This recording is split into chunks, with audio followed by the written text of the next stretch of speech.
progress.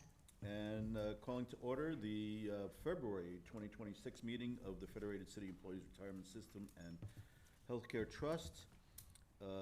Vice Chair Faulkner. Here. Trustee Abbott. Here. Trustee Chandra. Here. Trustee Chi. Here. Trustee Linder. Here. Trustee Nakagawa. Here. And the Chair Horowitz is here. We have a time certain item at 11 a.m.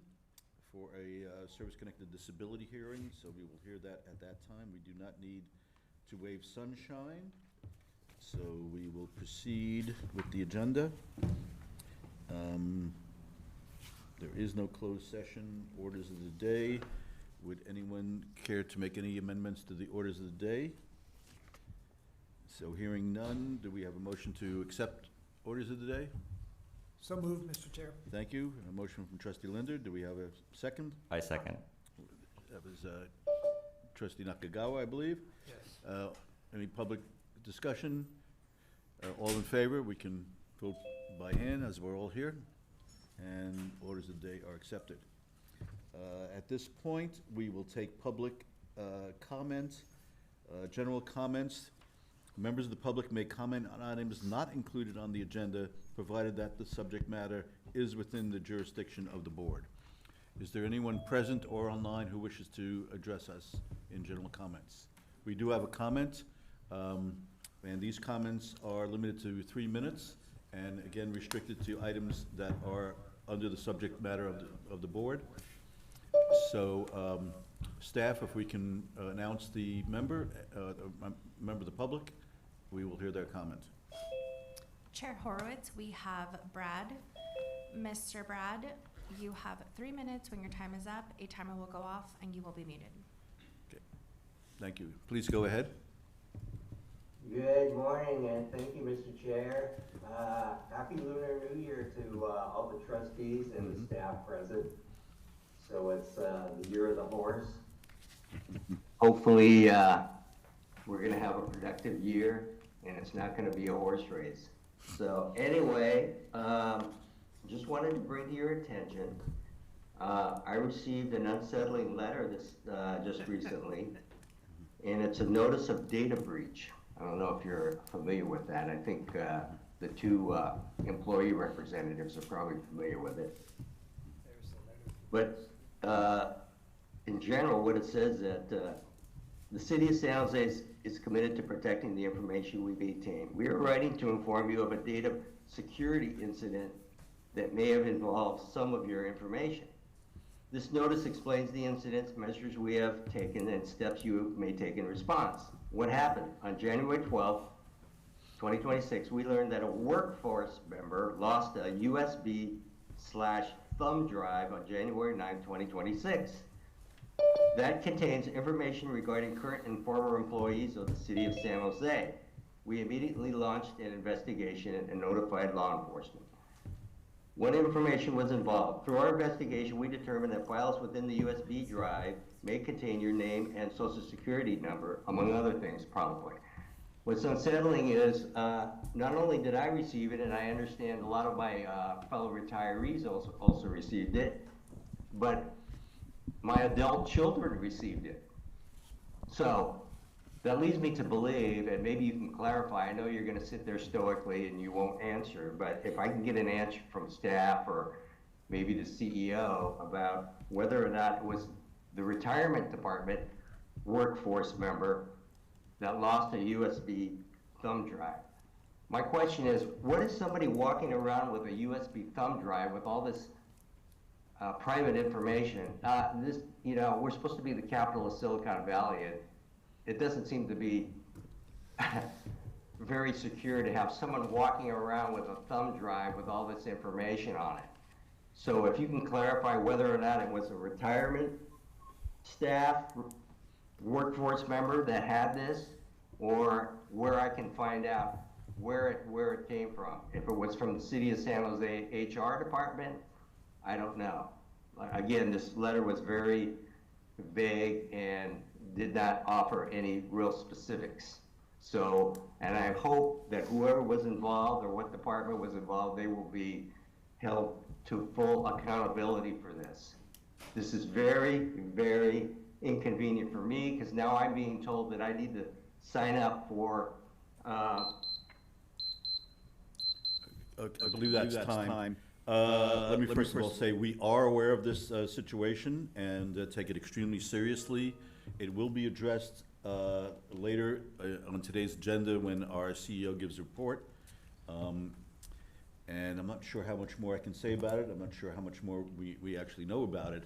But I would encourage all members who are watching to sign up for this identity monitoring service that has been provided by the city in this case. And this is an actual data breach. It's not, you know, a fake letter that you received. And I believe all members, current and former employees of the city, received a letter, is my understanding. So, Is it okay for me to, I plan on addressing it in my oral Okay. updates? It's up to the chair. yeah, if you want to address it briefly now, it seems appropriate, so. Sure. Go ahead. So, I thank you for the comment. I planned on addressing this during the oral update, but some of you may be aware, but the City of San Jose recently notified current and former employees of a data security incident. It did involve a lost USB drive on January 9th, and I'm being told that the drive contained names and social security numbers as the reason for the notification. They are offering a credit monitoring service to help the individuals that were involved to protect themselves. I guess first let me say ORS staff, and ORS systems were not involved in this incident. We became notified the same way that anybody involved was notified. I received a letter, and we are working with the city to try to make sure that we can guide our retirees to the best service possible. We have been receiving a number of calls at our offices, you know, dozens of calls.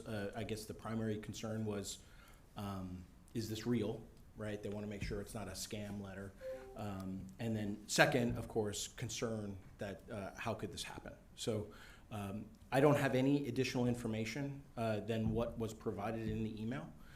And the city has asked me to reinforce that they've set up this 800 number for members, impacted employees to get their questions answered. That number is 877-421-8647.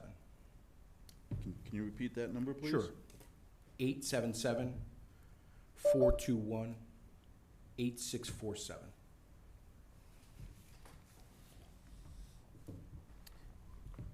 So as a trustee, I mean, we also receive checks from the city. They have our social security numbers. I have not received a letter, as I know employees and retirees have. I don't know if any trustees.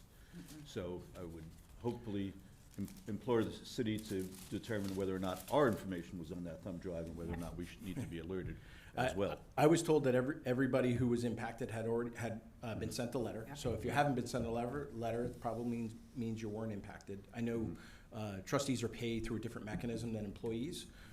Although it doesn't say it's payroll data that has been lost. I don't think it says payroll data, so I'm not sure what the source of the data on the USB drive is. So it may not be payroll related, but I was told everybody was notified. Okay. So, I don't know. If all of you didn't receive one, then you're probably not impacted. So this is not a formal agenda item, although it will be. I will ask for questions on this Well, under the CEO's public comment, which comes later in the day. Very good. Okay. Is there any other public comment from anyone online or present? There is none, so we will proceed to the consent calendar. Do we have a motion to approve the consent calendar? I'll make such a motion, sir. Thank you, Trustee Linder. Is there a second? Second. I was a second from Trustee Abbott. Any discussion, any public comment? All in favor, say aye. Aye. Okay. Moving right along here. Yeah, we don't have a closed session. Always helps. Yeah, what's the odds on that? Agenda item 3 is next, death and survivorship.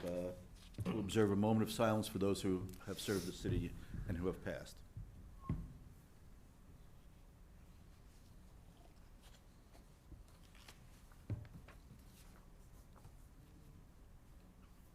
Thank you. Item 4A, oral update from our CIO. To whom do I address that issue at this moment? Sorry? Mr. Palani, go ahead. Just lost lighting here for some reason. Oh, not sure. Okay. I'm sorry, go ahead, Mr. Palani. We did knock the lights out, but yeah. It's mood lighting. So, we have no agenda items this morning, but fiscal year to date, the pension plan was up 9.62% as of Tuesday, and the healthcare system was up 11.74%. With that, I'm happy to take any questions. Are there any questions from trustees? Any questions from members of the public? I actually do have a question. Okay, Trustee Abbott. So I just read that overall, like if you look at the market, it's stayed pretty steady, but there's been a split between certain sectors doing better, like commodities and things like that, and tech doing worse in this right now. Are we exposed if that continues?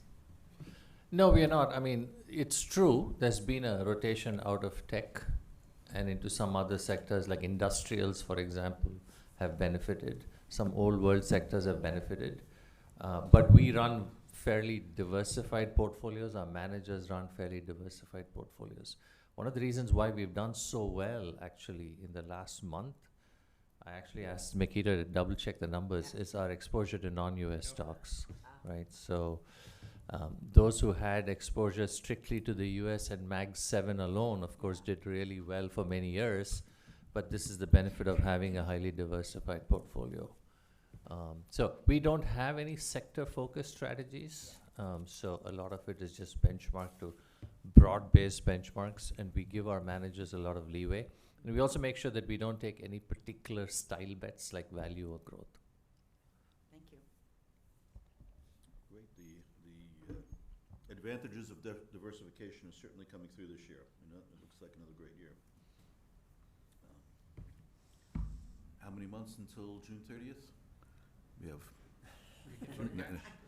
Who's counting? Yeah. Okay, no old business, so now we have new business, and indeed, first order item, or update from the CEO. Thank you. At the end, I'll take questions on the data incident, but I do have a bunch of other items to give you some updates on. So staffing update, we had a temporary personnel resign earlier this month. We were able to quickly replace that position while the recruitments for our permanent positions are underway, and we still have one maternity leave. The position will be primarily supporting our customer service team at the front desk during this peak demand season. I'm happy to report that we have, my notes say extended offers, but the real-time update is that we have 2 of our 3 analysts. One has already started, and one has a start date, and the third one is in process for background checks. So I think this requires a special thank you to our senior analysts, specifically Giselle, Tara, and Teresa, who, in addition to their normal workload during peak season, while down 3 analysts, were able to conduct this recruitment for our 3 vacant positions. Jake Cho started as one of our new pension analysts yesterday. Jake has been working with in benefits for the past 4 months as a temporary pension analyst. During that time, he made strong contributions and quickly demonstrated his analytical capabilities, professionalism, and commitment to the membership.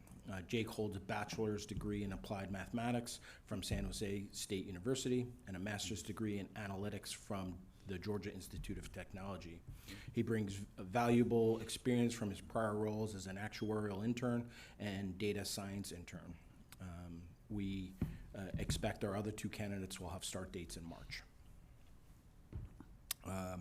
Lastly, our last open position is for our overstrength benefits program manager, and we have our first round of interviews tomorrow. We are in the process of scheduling another JPC meeting, Joint Personnel Committee meeting, among other things on the agenda, to have Gallagher come and present their reports and findings and recommendations on the investment compensation study.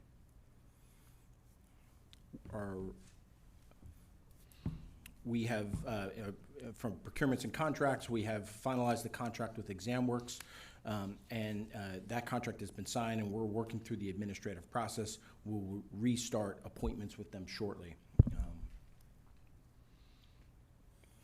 Later today, we have a presentation from Aon concerning the stakeholder feedback and next steps in the strategic planning process. On the governance front, on today's agenda, we have 3 policies on the agenda for city policy updates that staff is recommending for the boards to approve. Also, in consultation with Aon, we've drafted a new public comment policy, a policy on policies, and updated policy template, all to be discussed at the March 18th Governance Committee meeting, along with a governance review framework. Joint audit meeting is scheduled for this afternoon after this meeting. Baker Tilly will attend remotely and provide team introductions and presentation on risk assessment that is currently in progress. They've already begun their paper review, met with staff, and begun meeting with audit committee chairs and members. Retiree 1099s were mailed in the last week of January, leading to some of our peak demand that we're experiencing right now. Guaranteed purchasing power, GPP, for 2026 will be paid to those who qualify in February. Fed retirees impacted by 415 limits for 2026 is 290,000, and we'll see their 2026 adjustments in their April 2026 retirement payment. COLAs will be applied in the April 2026 retirement payment for Federated employees. Lastly, the office is spending a significant amount of time to come into compliance with the ADA Title II WCAG 2.1 AA. This is the Web Content Accessibility Guidelines, the new standard that is being effective as of April 24th, 2026. This affects all digital materials that are made public to meet this ADA compliance. This includes our website, our agendas, any attachments such as PDFs or presentations. We've been working with our website vendor to ensure compliance of the structure of the website. That's the easy part, really, updating the structure. Updating the content, meaning ensuring all of the current documents hosted online are compliant. There's no mass conversion tool. This requires each document to be inspected, updated, and reposted. As you know from our meeting agendas, we post a lot. The agendas themselves are posted online. The attachments to those agendas are posted online. And so we've notified all of our content providers of the April 24th deadline for this new compliance. We're currently working to segregate archived materials, which allows us to consider them to be, once they're considered to be archived, they don't need to meet the new standard and only need to meet that standard on demand with a reasonable accommodation request. I mention it here because it's a tremendous amount of work for staff, and at the beginning of the project, we have a website with a bunch of documents, and at the end, we're gonna have a website with a bunch of documents. And you may not, if we do it right, you may not even notice all of the work that takes to come into compliance with that.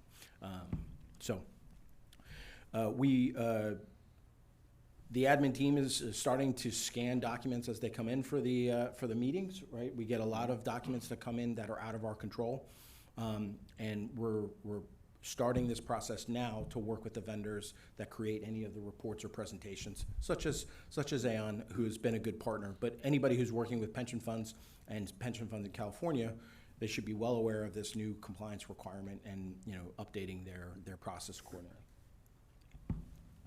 That's all I have. I'll happy to take any questions. Thank you, Trustee Evans. So is most of what you're seeing is things like you get presentations and they have graphics in it and they need to have alternate text? That's the easy stuff. Yeah. But yes, that is a main component. Any document that has an image inside of it Yeah. requires some level of alternate text, some amount of explanation about what it is. You know, you think about somebody who has a visual disability and they're using an audio reader, Yeah. a reader of the site.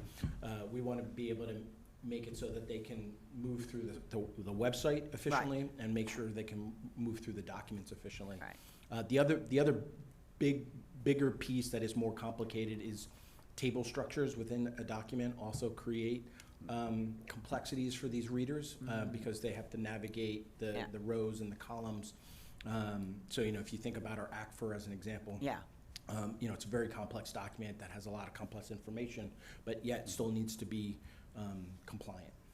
So has the ACFR not been compliant in the past? I'm not sure we've scanned it, but I don't believe the previous ACFRs were compliant. Okay, Not with the new standard. yeah. But there's an item on the agenda today to talk about. Talk about that. Yes. Any other questions from trustees? What is the deadline to convert all these documents? Because it seems to me this is something that AI might be able to tackle fairly efficiently, if not currently, in the near future. And if we had a sufficient long deadline timeframe, it sounds like it's extremely laborious to do this by hand. So the deadline is April 24th. What I can Wow, tell you is okay. that we just had a administrators roundtable maybe 2 weeks ago, and you know there's I believe there's a best effort standard, and so what we're doing internally is we're prioritizing the documents that are most important first, and then we're working down that priority list. As an example, you mentioned our current ACFR is not ADA compliant, and to make that ADA compliant will be a very heavy lift. But assuming we get approval to move forward with Gravity, our new recommended ACFR software, that is ADA compliant, and Good. the one that we publish next year will come hopefully out of that software platform. We're working to one of the things when I was recruiting for this job, there's a tremendous amount of information, historic and current, that is available to the public. That is, in this particular case, a dual-edged sword. Yeah. You know, so we are attempting to organize the website in such a way that allows us to very clearly identify archive documents, because we don't want to. The result of what I'm hearing from some of my administrators, fellow administrators from around the state, is that they're just taking down the documents, right? So if they can't be compliant, there'll be less information available to the public because they can't meet compliance of some of these older documents. We're trying to avoid that as best we can, and really working with our IT manager to architect the site so that we can keep the documents in an archive status and very clearly identify that if they need reasonable accommodations to access this information, we'll make best efforts to provide that to them. That makes a lot of sense. Yeah, and just in case anyone doesn't know, this is the ACFR. It's a big book, it's in very fine print, so Yeah. to go through this, you know, page by page, line by line, it's a lot. I've only seen the movie, I've never read the book. Very advisable. Any other questions from trustees? Any public comment on this item? There is a public comment, so for these agenda-related public comments, the time limit is 2 minutes. And so please, staff, if you will announce the commenter, and we'll begin to hear their comment. Chair Horowitz, we have Brad. Mr. Brad, you have 2 minutes. When your time is up, a timer will go off and you will be muted. Very good, thank you. Please proceed.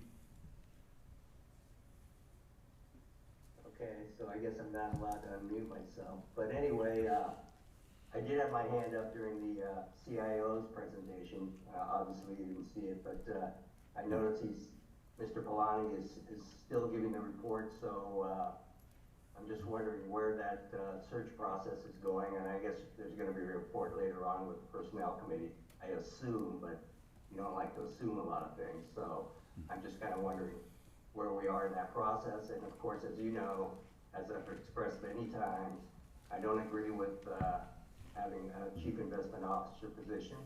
I think the board should take responsibility in choosing the investment managers. Many other retirement systems do not have chief investment officers.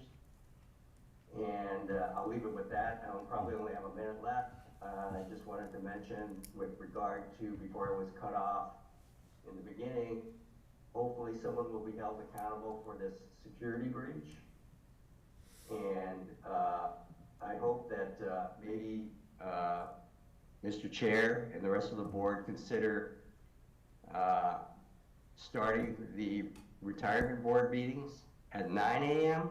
because apparently many of my retiree At this point, are still sleeping. we're- Still sleeping at this time. I appreciate that, but Maybe if you we- started at 9, you'll have more participation. this is, we need to address only items that are related to this specific agenda item, or in this case, the Well, previous again, agenda I item. wasn't given enough time, you cut me off. Thank you. That is the normal amount of time given for public comment, so I appreciate that.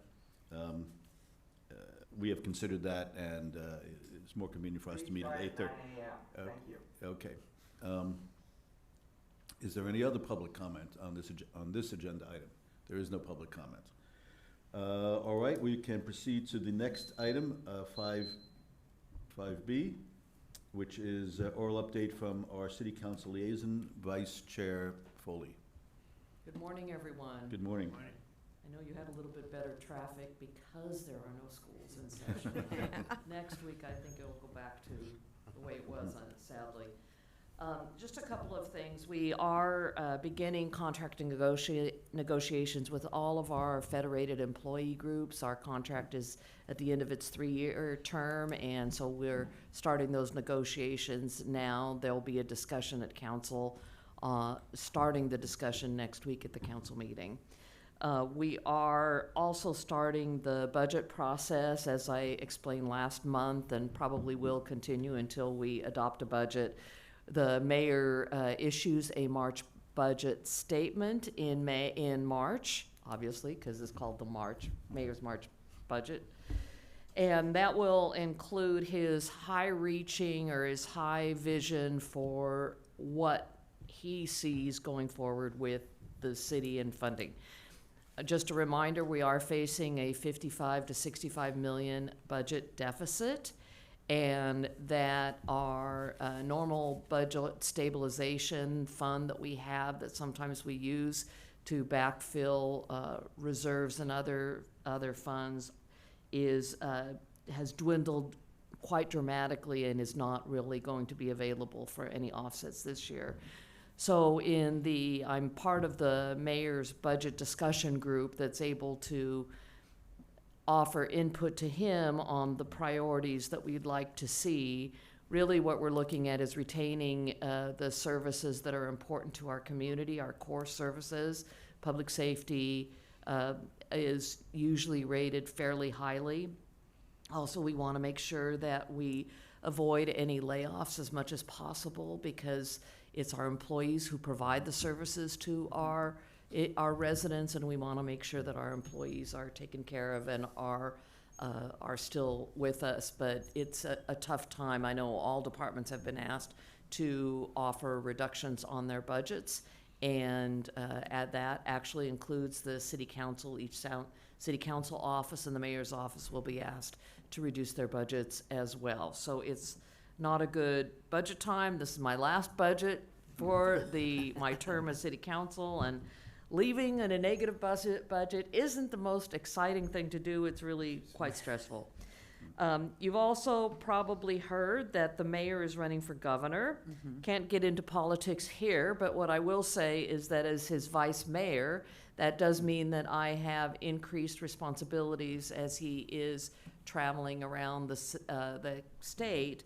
I will take on more of his roles, potentially running meetings, potentially some of his speaking engagements that he would have held here in the city of San Jose. So my job increased slightly as he's out there running for governor. And with that, I won't go into the data breach because, John, you covered it pretty well. It does affect all of our employees and our retirees. And beyond that, I can't go into any more details. It's a closed session discussion. Okay, thank you. Are there any questions from trustees? Just one quick one. There's been a lot of discussion, and I believe you've mentioned it, Vice Mayor Foley that all these sports games, all these events coming to San Jose are going to be so great for the city. It'll help the budget. There'll be so much money spent here. So we've just had one. Is there any data or information on whether that's coming true or not? Thank you for asking. I should have led with that because that's the good news. We don't have the final numbers yet as to the cost to the city because we had to increase our security, public safety, a lot of things the city had to increase. But in the long run, we have heard reports from the restaurants along San Pedro Square and other areas. One in particular is reporting profit or increase in sales of up to 300% over prior years, most they've seen in historically. So we're seeing those good numbers. They will equate to sales tax for us, but we won't get that number for probably a couple of months. I have asked the same question. Is it going to be a net positive for us? That's the goal, of course, to bring in more money to the city based on that. We do have a lot of activity coming up. We have the NVIDIA conference, which brings thousands of people in. That's in mid-March, as is the NCAA basketball regionals are here as well in March. And then we head into FIFA, and then after that we have the CrossFit Championships, which is I'm not a CrossFitter, but it's a big deal, brings also a lot of people in, and we have the table tennis championships coming in. So all these in 2026, that's the goal, is that we will have a profit, and that will be good for the city. I'll let you know when I have those numbers, probably not until April. Thank you. But thanks for asking the question. Great, thanks. Any other questions from trustees? Is there any public comment or question on this agenda item? There is none. Okay, thank you so much. We'll proceed to the next item, 6C, discussion action on adoption of Resolution 9129, COLA increases for those grandfathered under the 415B qualified participants. And John, are you going to present on this, or? Yes. Okay. So, agenda item 6C is the annual cost of living adjustment. This is a pre-calculated pro forma event, it requires board approval. We're requesting that you approve the limit set for the grandfather rules at 3% with no added amount for prior year's excess accumulations because we're already at the max. Okay, so this is a straightforward calculation. Yeah. Okay, any trustee questions or comments on this item? If not, I'll entertain a motion to approve the resolution as presented. So moved, Mr. Chair. Thank you. We have a motion from trustee Linder. Do we have a second? I'll second. Second from trustee Abbott. Is there any further trustee comment? Is there any public comment on this agenda item? There is comment. We allow 2 minutes of comment specific to this agenda item. Public commenter, please proceed.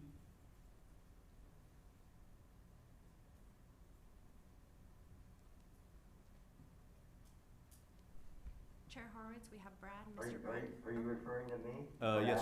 Yes, Brad, please go ahead. You have 2 minutes to address this agenda item. Well, I'm not gonna probably take 2 minutes on this, because I don't want you to cut me off, but anyway, just wanted to, for the board's information, I know people don't remember a lot of these things regarding the 3% cost of living. Well, that was enacted when I was chair of the board. You know, I know we're taught to be humble and not want to bring things up, but I think a lot of times you have to de-humble yourself and say, you know, you achieved a lot of things. The 3% cost of living is you can't give it the due credit that it is. You know, it is just it's life changing for a lot of people in terms of their income. So I hope people have an appreciation of that 3% and where it came from. And if you don't believe me, you can go look back into the minutes and you'll find out. Thank you so much. Bye. Thank you. Are there any other public commenters on this agenda item? There are none. So then we can vote. All those in favor of the motion as presented by Trustee Linder? Aye. Aye. All opposed? None. Resolution is adopted. 6D, discussion action on strategic planning project, presentation by Aon. I believe our Aon consultant is here to discuss the strategic plan. Well, good morning. It's great to see you in person today. I sure appreciate the time spent on this. Good morning. So the purpose of today is really to provide results. Results from the stakeholder surveys that were sent out, as well as the one-on-one interviews with trustees and key staff. So starting on slide 2 there, as a reminder, the strategic planning principles, seeking input from all trustees and key staff, which is something we really felt that we have done. Identifying current strengths and weaknesses, size up the landscape, see what's out there and evaluate what is affecting the organization. Identify those, have candid conversations about the issues to be addressed. And then, of course, we urge really having a reasonableness and a practical mindset when setting priorities and making sure commitments are made that can really follow through with, having reasonable established time deadlines. And of course, we evaluate the progress on a regular schedule. You may want to do that every 3 years or every 5 years, depending on how your document looks at the end. But we want it to be a useful roadmap to you and something that is, of course, able to be changed, able to be altered as you move along. So going to slide 3 there, our progress to date again, having completed those interviews, having completed the stakeholder surveys, and having had conversations regarding what we like to call in strategic planning, the strengths, the weaknesses, the opportunities, and the threats. On slide 4, so I'm going to deliver the information from the survey results and interviews, and in addition to my doing that, would like to gain any insight that you have to what has been offered, because it's from that we will develop the strategic plan in the form of those objectives. So slide 5. I want to turn first to the mission, vision, and core values. Everything in strategic plan should really support the mission statement. The mission statement includes the who and the why, and it really provides the purpose and the objective in the present and describes what you do and who you do that for, everything for the members, and that is the reason that you exist, to provide that benefit to the members. So for the trustees, opinions on the mission statement in general, there was satisfaction with it. It focused on fiduciary responsibility, accurate benefit payments, and really high quality service. I think everyone mentioned member service in some of their remarks. Suggestions for minor refinements, especially a clearer emphasis on member and fiduciary responsibility. There was some support for developing or reviewing a vision statement and core values, provided those really didn't introduce any sort of political or divisive elements. A few were skeptical about the value of that. Really wanted to not complicate the mission statement, not complicate what was taking place. Potential core values included accountability, transparency, trust, integrity, again, fiduciary responsibility, stewardship, and putting the members first. Trustees did favor and saw value in aligning board, staff, and stakeholders around those shared principles. Okay, I'm going to move to slide 6, and this is the stakeholder feedback for the police and fire board. The question was asked, what comes to mind when you think about the police and fire department retirement plan? And some of the positive one-word comments and impressions were, it's complete, it's good, we're grateful to have that plan, it is beneficial to the city of San Jose. For the board and the Office of Retirement Services, the strengths were listed as tactical and financial planning, careful in research, communication and timely information being given out, a great service to retirees, in-person contact, and excelling at customer service. Improvement areas, maybe member communication could be a little bit sharper, always a little faster, technology, self-service tools, transparency, and governance. On slide 7, the same question was asked about the federated system. So one word feedback there included security. It's beneficial, but then someone did, and if this was an outlier of one person, we didn't include it, but we did have a theme of maybe it could be brought up a little more current. Maybe it's a little behind the times. Strengths of the board were governance and service to retirees. There were suggested enhancements similar to the last question on technology, self-service tools, governance, transparency, and investment management. On slide 8, funding and financial health for the police and fire. Trustee comments are given here as the first 3 bullets, and then the stakeholder feedback as the 4th one. So achieving and maintaining a fully funded plan is seen as a universal marker of success. Trustees emphasize balance to avoid underfunding and excessive overfunding.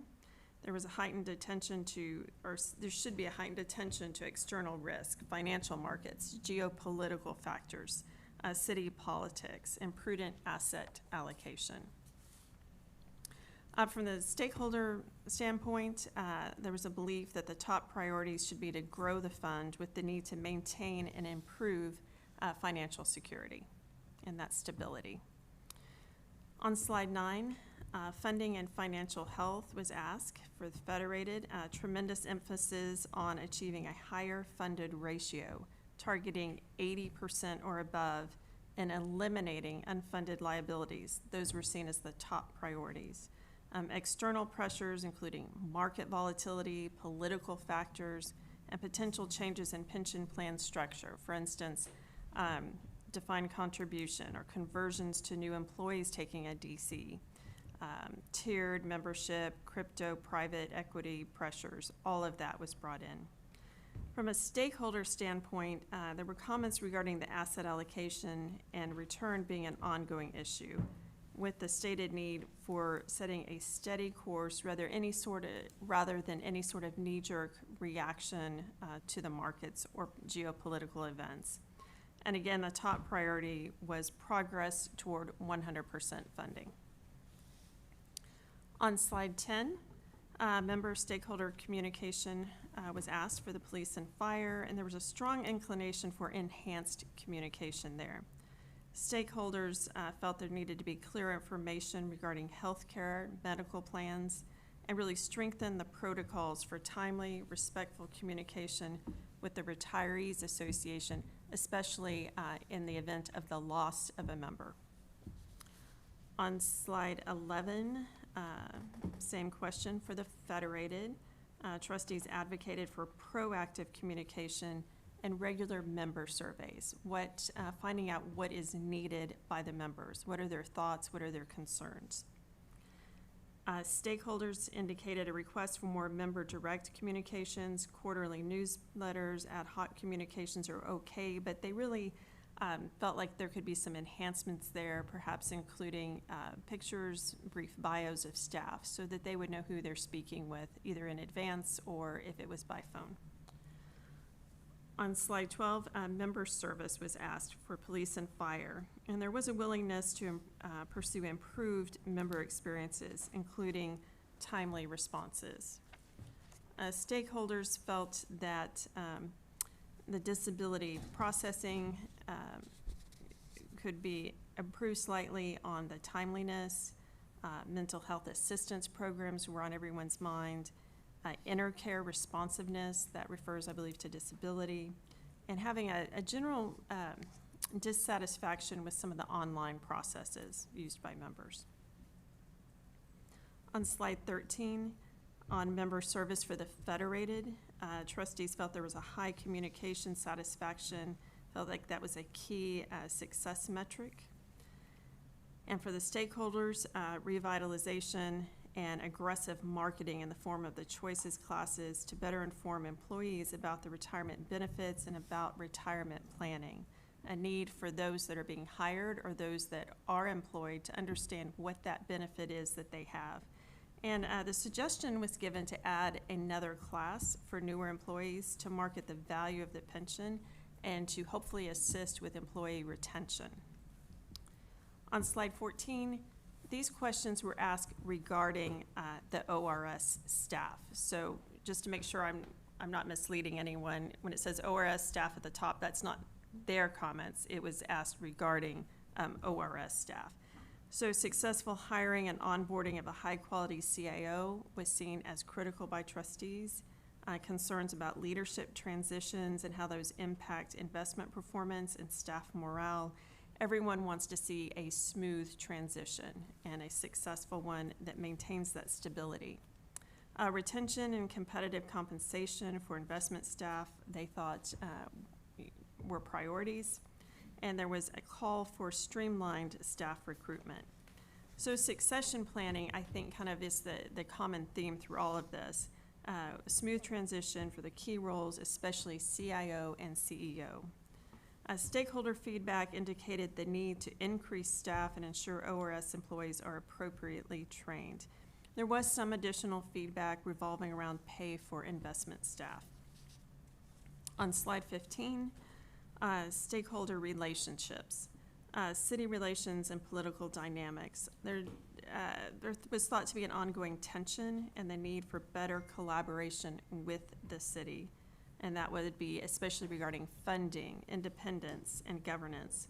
Trustees want more formal processes and regular meetings with city officials to strengthen those and to have better advocacy.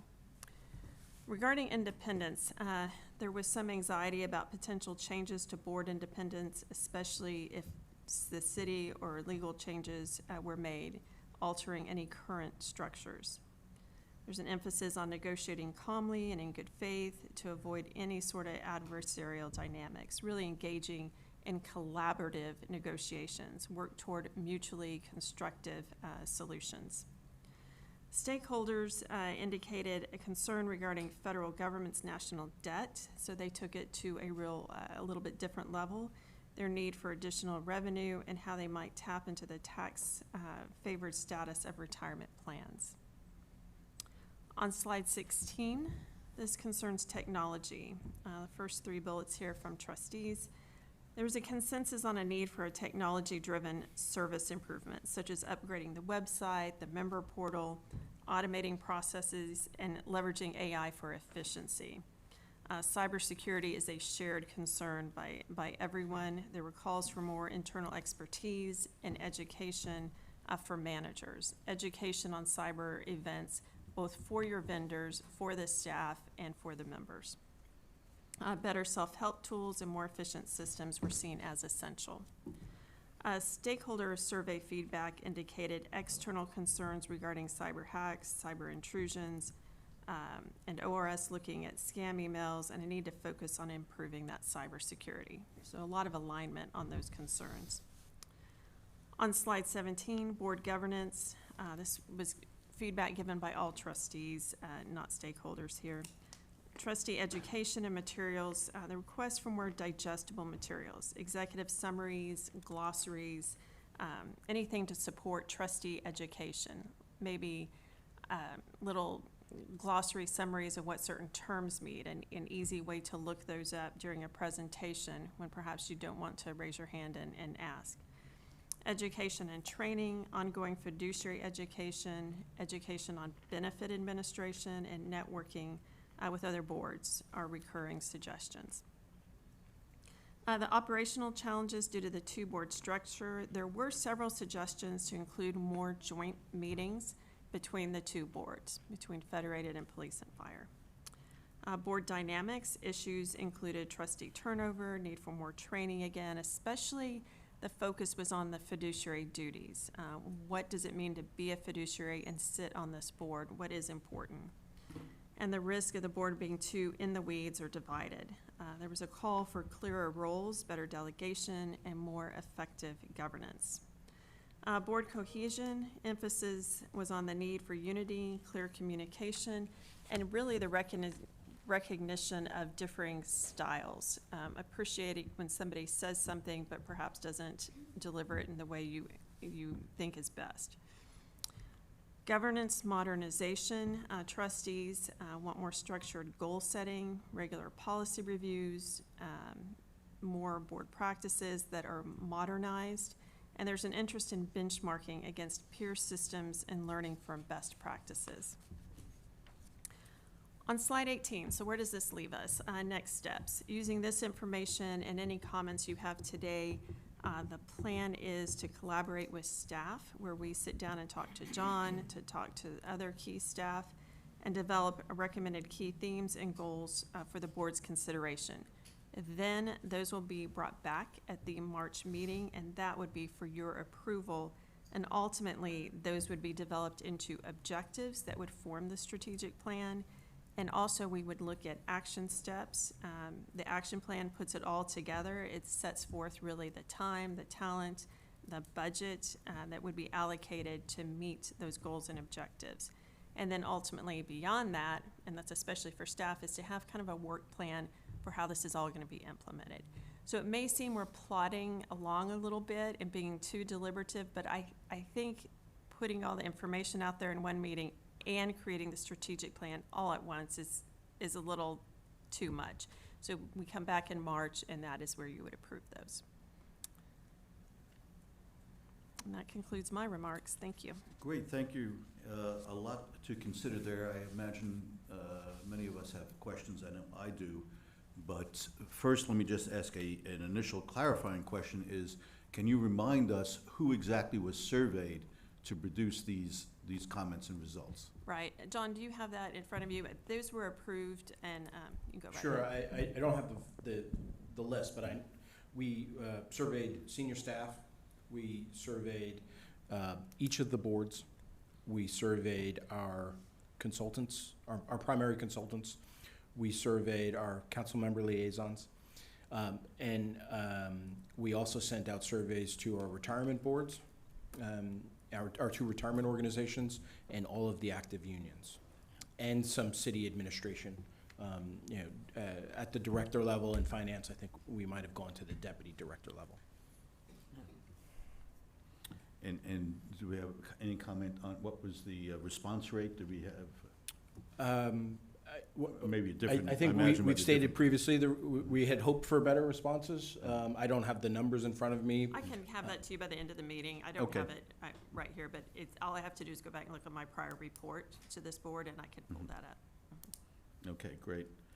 All right, trustees, are there any questions on the survey results? I have a question that has to do more with, there seem to be different concerns for police and fire as there are for the Federated Board. And if we're going to create a unified strategic plan, I'm wondering if you can comment a little bit more about whether these were just some of the differences that showed up, or whether there really are some major differences in terms of what the boards are dealing with. Right, great question. Thank you for that. So the plan at the moment is to have one strategic plan for both boards. However, as we roll along, if that doesn't look like it's feasible, or if it really is that divergent, certainly there would be a strategic plan for each. I think that would present some organizational, operational challenges for ORS, and especially for John in getting that clear direction. The commonality was on the funding, the technology, the CIO transition, succession planning, so some really big themes.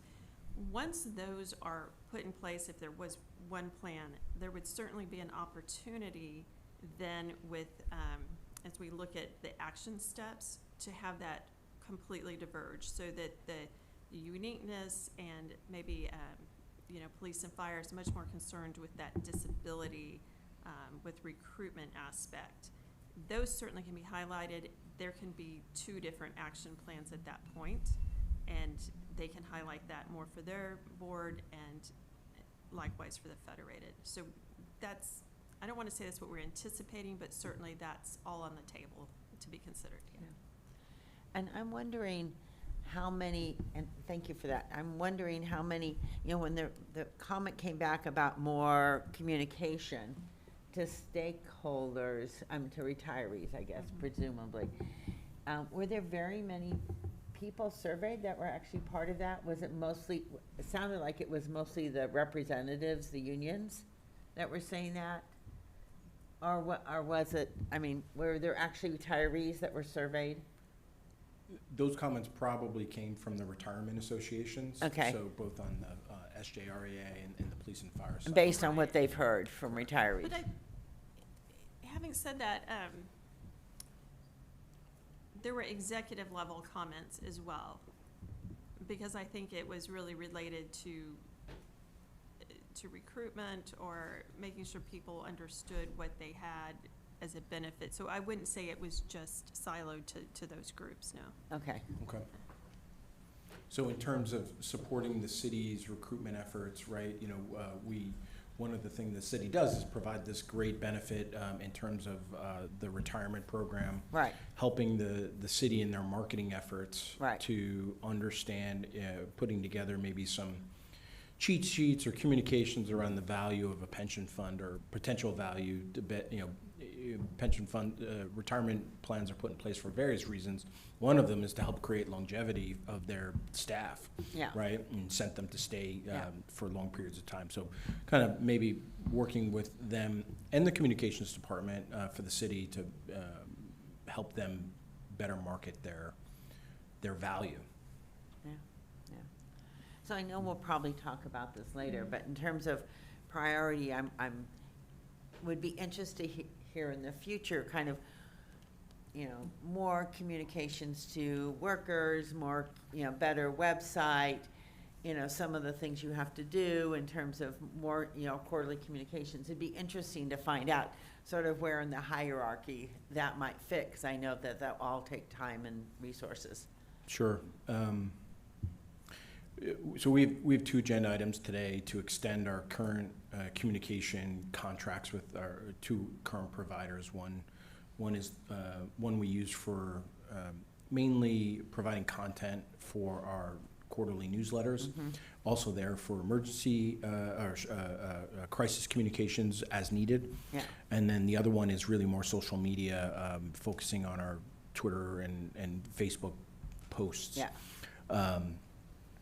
What I would have last year, I came to you with a similar request asking for only a 1-year extension, because I thought we would be a little bit I had hoped we'd be a little bit further in the strategic planning process. Yeah. So my hope is that A, you'll consider extending them for 1 more year, and then B, in that year, as an output of this process, that we put together more of an overall communication strategy. Yeah. Where do we want to be in 5 years? And then come back to you with what we need to do that, right? So it's two pieces. Where do we want to go? And then once we know where we want to go, working with me and with Barbara to determine the right way to get there. Is there an outsourced model? Is there an in-source model? What are the tools and capabilities that we need to be able to deliver on that? Right. Great, thank you. And I have a final question for Anita, and that is, I know that we've gotten this report, and I think it's really insightful. I'm wondering if we have sort of a rough timeline for what's happening and sort of what we can expect for milestones for the rest of the strategic plan development process? Right, so, and John, correct me if this isn't what we discussed, and maybe this is better answered by you, because I know we have that timeline, but March we come back and those objectives are approved by the board.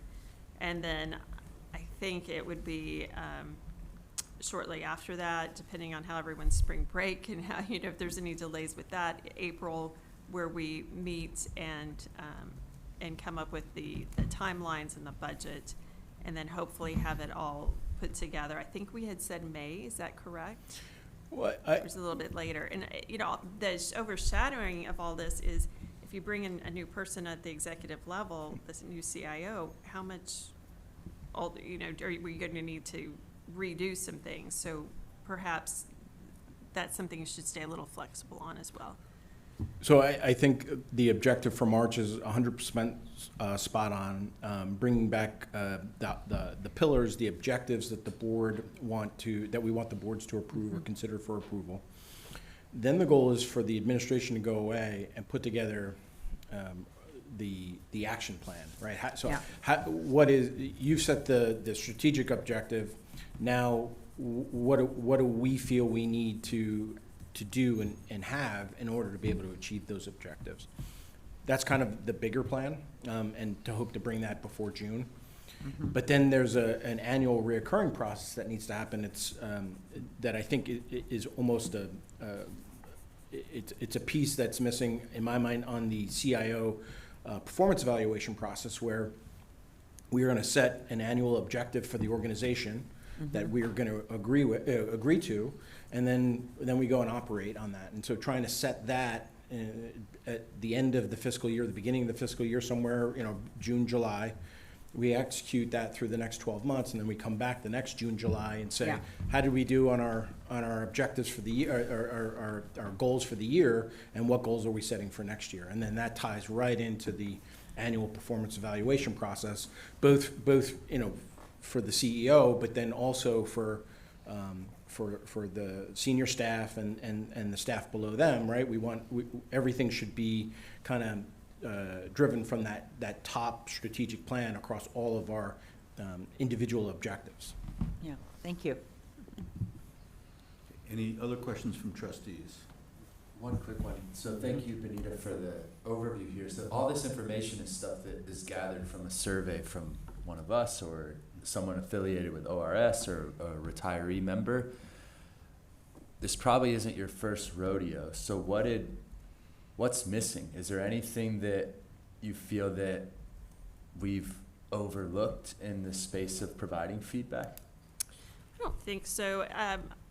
I'm going to pass that question also along to my my work partner as well, since she will be the one taking the meeting in March. And I think after you have time to let all this kind of digest and think through it, quite likely something will really be highlighted to you that was presented, whether it's on the technology front or on the self-service or the member piece. And then when she comes back and shows those objectives in her PowerPoint, you may like it, but you may at that point say, hey, here's some more insight. It really needs to be refined in this way before we approve it. So I think that those pieces are still missing, but I think your intent of the question is more, is there anything big missing besides the funding, the succession planning, and no, it's pretty complete on all the themes. Yeah, it sure is. I think that the vagueness occurred on relationships with the plan sponsor. There was no definite ask or want, other than perhaps to have some more joint meetings with your sister board and perhaps with the plan sponsor at times, but there were no, there was just, we want a great relationship, but it didn't go necessarily deeper than that. Thank you. Any other questions from trustees? I've got a couple of questions. So this was sort of the PowerPoint bullet point version. Will you also be generating, the specific data metrics behind all of these questions? So when someone, for instance, in there, just to pick one comment, someone mentioned a concern about, let's say, crypto. Was that raised by 5% of the respondents or 85% of the respondents? I'd kind of like to have a sense of, how common were these different views held? And include, and by the different demographics that we surveyed. So there's the position of city staff versus what are the unions saying versus what are the retirees saying. Okay. So do we have a deep dive data version of this that is generated? Or? Yes, we can do that. Okay. Yeah, not a problem at all. Okay, so, and I guess also, is there further background? For instance, the first part was kind of a Rorschach, one-word reaction, and one of the reactions was, we're behind the times. Not quite sure how to interpret that. How are we behind the times? Was that a widely held belief? How far behind the times? Yeah, if anything was an outlier, we didn't, and a one-off, with just what, so these were all, we did not had two commenters who were necessarily include that. But if it seemed to develop and be alluded to either through a conversation or in a survey result, we did. Those are some things that would be open for discussion now. Are, you know, is that a valid comment? You know, is there a thought that this really are behind the times or not? And in, Okay. you know, and then evaluate the processes and is it looking at AI? Is it looking at cyber? So that, you know, I don't have the answer to that, but I Okay. can tell you that that's why it was included in this presentation. Okay, well, so you don't have that with you, but is it contained within the raw data that we have, let's say, backup information on what was meant by that comment? Or do we have the means to follow up with whoever made such a comment to No, understand further what they might have meant? No, I don't think we would have that. Okay, so we're It would just be for us to, and as a discuss board, what- for you to how do we feel consider. that we are Correct. behind the times? And Okay. consider the validity of it, and if it's Mhm. really something to be considered for the strategic plan, right? Okay, And I can imagine that when we think about some of the surveys we've seen before about the Mhm. accessibility of the website and the self-service and things Mhm. like that, could be that. people could feel Mhm. that we're behind the times from that technology perspective. Right, And I would imagine it's not behind the times in terms of the rest of things that we're But- doing, but that would be but- my guess. Mhm. Right, right. You know, so on this comment specifically, you know, I came to you earlier this year to get approval for an overstrength position for benefits program manager. And one of the areas of responsibility there was to focus on technology enhancements. And so, you know, I mean, you just heard in my oral updates, we were half-staffed in our pension analyst team for a number of months this year. It becomes so hard to make enhancements during a period of time like that because we're just trying to keep our heads above water. Right.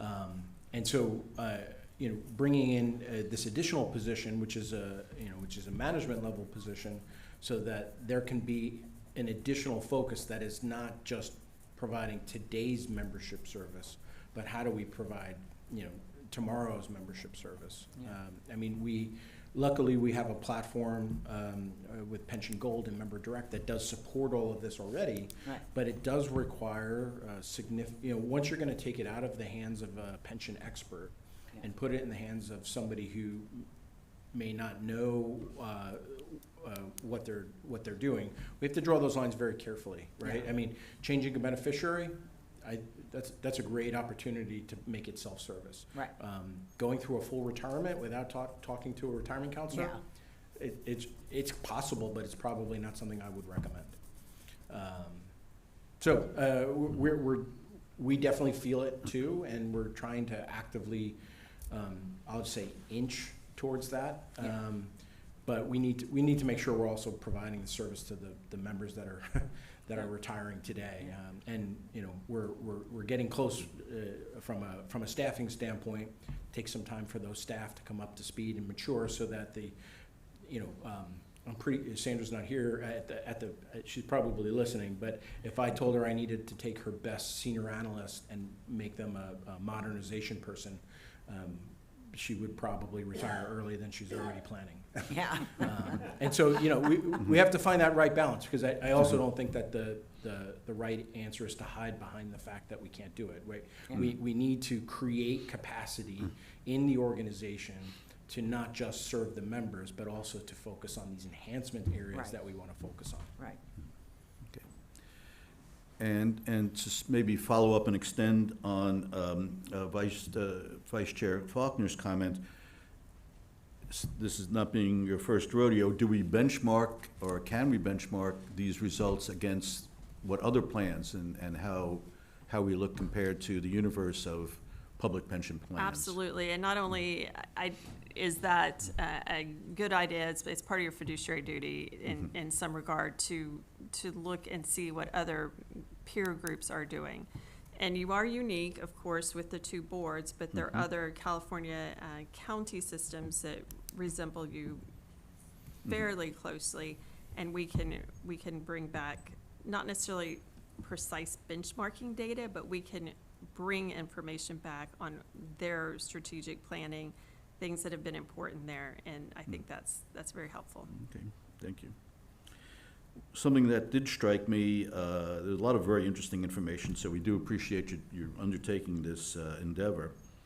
There was a comment, and you're saying any comment that was presented was articulated by more than a single person. So that somehow we're having a knee-jerk reaction to the markets.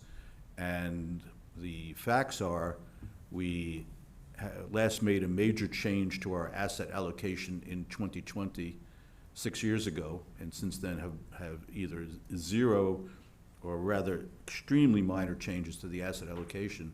So that strikes me as perhaps a failure of communication on our part with whoever was perceiving that, to understand the degree to which we do react to market changes. We may discuss the market allocation every year. We talk about it, we think about it, but actual changes are extremely rare events. So I think we have a challenge, and I guess we're going to have a discussion about our communication vendor, and perhaps that's something we need to consider as something we need to address. So. And to be precise, and to be fair, those type remarks were given in, hey, we're doing well, we're on the right track, but we're not fully funded. And as we see an increase in geopolitical activity, whether it's wars, rumors of wars, different things in the market, the extremes ups, the downs, that volatility, the idea was staying the course, having a plan that is sound in that sort of environment. So in a PowerPoint, sometimes you lose some of that context, and I apologize if I didn't fill that in. But I still think that the raw comment was, don't overreact to any one factor in the market, and not necessarily, hey, we've been doing it all wrong, but let's get even better, and don't have that as our process in the future. Right. I think maybe we need to have more communication with members and retirees about, the degree to which we are evaluating and reacting to events in the marketplace. Because, in fact, we are staying the course very much. Any other comments? So I guess we simply need to, in terms of discussion and action, need to simply accept the presentation? Or is that? Yes, it's just accepting the presentation. I do believe we have public comment. Okay, well, I was going to wait for a formulation of a motion, and we have public comment on the motion. So. I move that we accept the presentation. Thank you. Is there a second? I'll second. We have a second from Trustee Abbott. Any further trustee discussion on acceptance of the presentation? If not. I just want to thank them for putting it all together and presenting it to us. Yes, thank you. You're most welcome. Very important feedback. Is there indeed public comment? Once again, it will be limited to 2 minutes on this specific agenda item. If staff can please announce the public commenter, and they can proceed to their public comment. Chair Horowitz, we have Brad. Mr. Brad, you have 2 minutes. When your time is up, a timer will go off and you will be muted. Okay, thank you. Mr. Brad, please proceed. Thank you, and I'm kind of surprised about this because, Mr. Flynn is well aware of the fact that the Retiree Association does not represent the majority of retirees. I did not receive a survey, so by going to the Retiree Association, I think doesn't give a full view of the feelings and the input of the retirees, so I'm wondering why that was left out. I assume it was for expediency and making it much easier to formulate this survey. The other thing is that, and Vice Mayor Foley is well aware of this, and she came into office when this is happening. The retirees used to be able to, through the democratic process of voting in their own retiree representative. Well, that was taken away by a former mayor and city council. In fact, that former mayor now is a congressman. And so the retirees no longer are allowed to elect their own retiree representative. At at that time that began the politicization of appointing a retiree representative by going through the Retiree Association. Mr. Brad, I think we're straying a bit from this specific agenda item. But I'm giving you some background as to why wasn't this survey sent out to all retirees? That's the point. Okay, Okay. Mr. Chair? So, this has a lot of value in terms of getting accurate feedback from all the members. And again, I did not receive a survey. And Mr. Flynn is well aware of the fact that the majority of the retirees are not Okay. members of the retiree. I believe time is up. It does raise an interesting question, and when the consultant said they're going to provide some further report on the raw data and metrics, I hope they will address the number of people who were surveyed, and we have some sense of what was the universe, and the sample size here. You can answer Brief that. comment. Okay. So the surveys went to the executive boards of the two retirement associations. Executive boards, okay. And I do believe, SJ RIA is one stakeholder, and we understand that they may or may not represent all retirees. It's a voluntary organization, and not every retiree is a member. So, is there any further public comment? There is none, so we can now move to vote to accept this strategic planning report. All those in favor? All those opposed? Report is accepted. Thank you so much. Move to the next agenda item, and a return visit by Mr. Bill Hallmark at Chiron to talk about a actuarial valuation dashboard. Good morning. Good morning. Bring this up here. I think we need to change the there we go.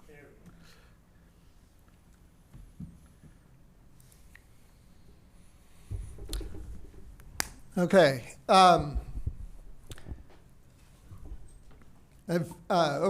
First I want to express my empathy to the staff who is converting the ACFR to be ADA compliant, because I am leading our working group at Chiron to make our valuation reports ADA compliant, and converting the tables and making sure they have all the appropriate tags in a PDF is definitely a challenge. We have heard from several board members, both here and on Police and Fire, about a desire to get their hands on some of our interactive charts and play with them themselves. As part of our proposal, the last time an RFP went out, we offered to just throw in the creation of a dashboard that would give you the opportunity to use those charts. This is a new product for Chiron. San Jose is the first client to actually go live with it.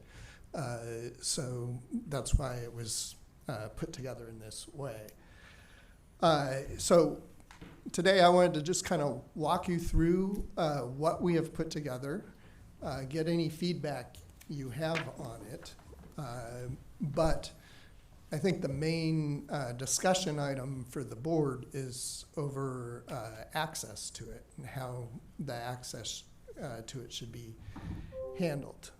It is maintained on a Chiron website, and so we would just provide the URL to whoever is authorized to have it.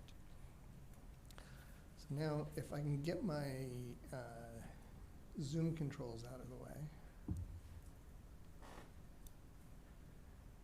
There we go.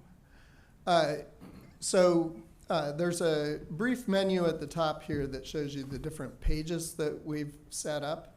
And under each page, there will be a couple different charts. And in the upper right corner of each chart, there's this little button. And if you press that button, it brings it to a full screen. We have tested this on a variety of screen sizes. We encourage you to try it on your phone, your iPad, whatnot, and let us know if you have any issues with different screen sizes. This particular chart is intended to let you get a sense of what would happen to the funded status in the next valuation, depending on the investment returns you're earning now. And so it starts with this slider at the top set at the assumed rate of return, which would show we expect your funded status to go from 65 to 67.5 on a market basis and 64 to 65.6 on an actuarial basis. But you can move the slider to look at different investment returns. And so I think Prabhu said you were about 9.6 so far, so you could look at these are in 50 basis point increments. So you could look at 9.5 and get a sense if all the other assumptions hold, what would happen to your investment, to your funded status. We have the same sort of chart on contribution rates here. You can slide it. You can click the arrow and it'll just slide through, but I think it might be more beneficial just to drag to whatever return you're interested in.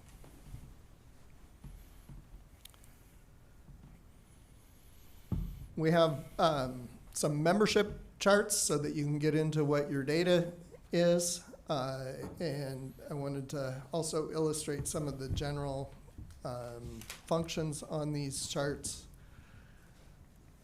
These buttons at the top, you can change your view from the total plan to tier 1 to tier 2.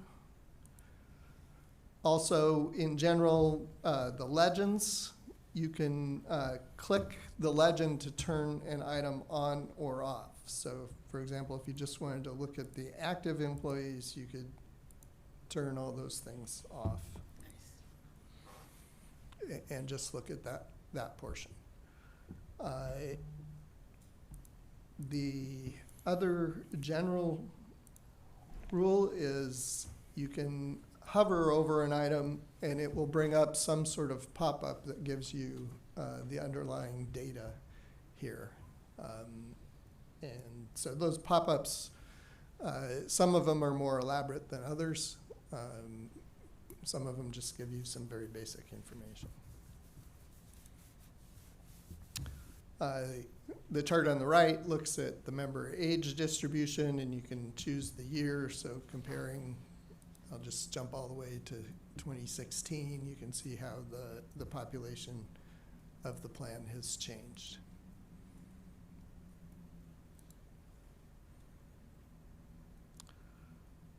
The funded status charts, these show the various projections we've shown in the valuation. They're a little bit different format than some of the projections we show in that the green bars are the assets and the red is the actuarial liability. You can look at just the current change. You could look at historical. You can look at projected time periods or put them all together. Again, if you hover, it gives you the details and gives you the actual funded ratio that's shown. The other thing that you can do here is turn off the assets and just look at how your unfunded liabilities being paid off.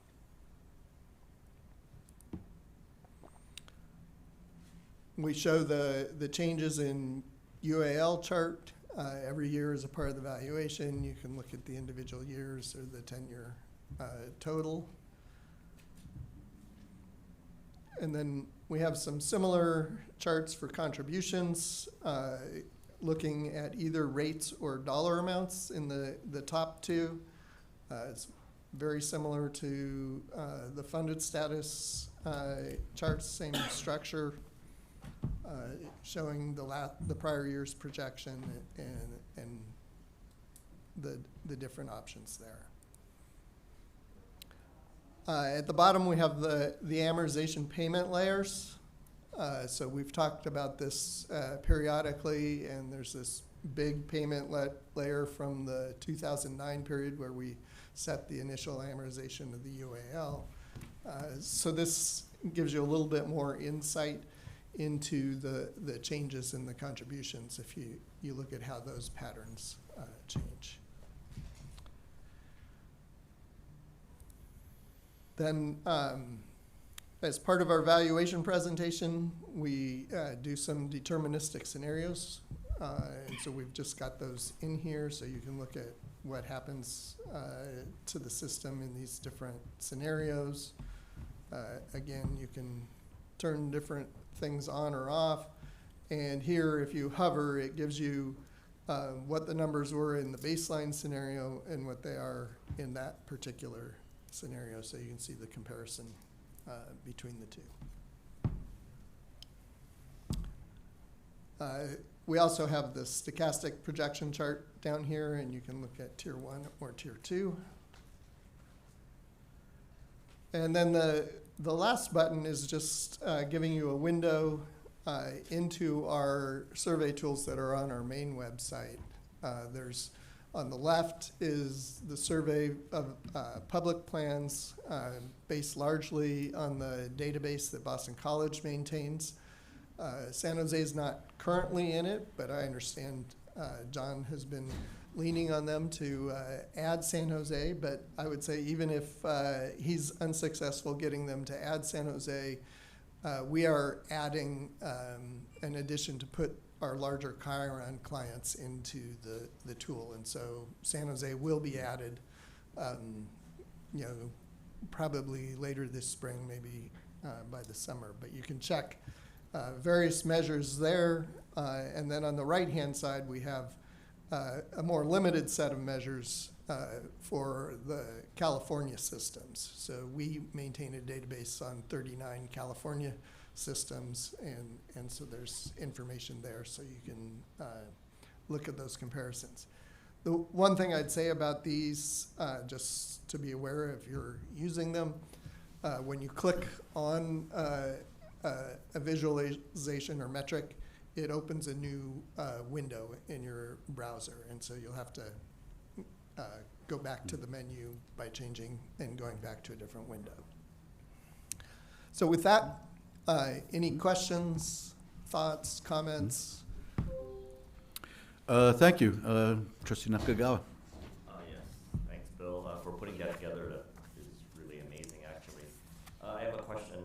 Is the intent for us as board members, when you're doing a future presentation, for example, and normally we just get kind of like the PDF version of the slides, but will we have access to the dashboard, kind of, I don't want to say real time, but what you're doing and interacting with it, we can also do in the dashboard as well at the same time? So the intent is to update the dashboard once a year when we do the valuation.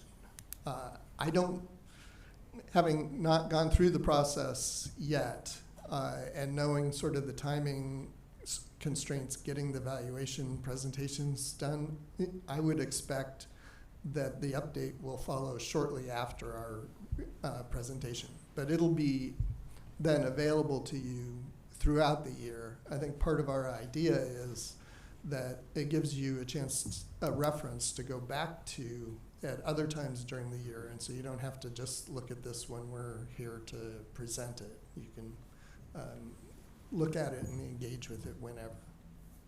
Okay, thank you. And maybe you covered this, so you're going to send a link, and are we each going to get passwords? How are we going to access this? That's part of the discussion here. Okay. Okay. So what I'll tell you is that I need to discuss with Reed Smith around what's the right way to distribute this. I mean, obviously, our evaluations are public documents, published on our website, published on our agendas.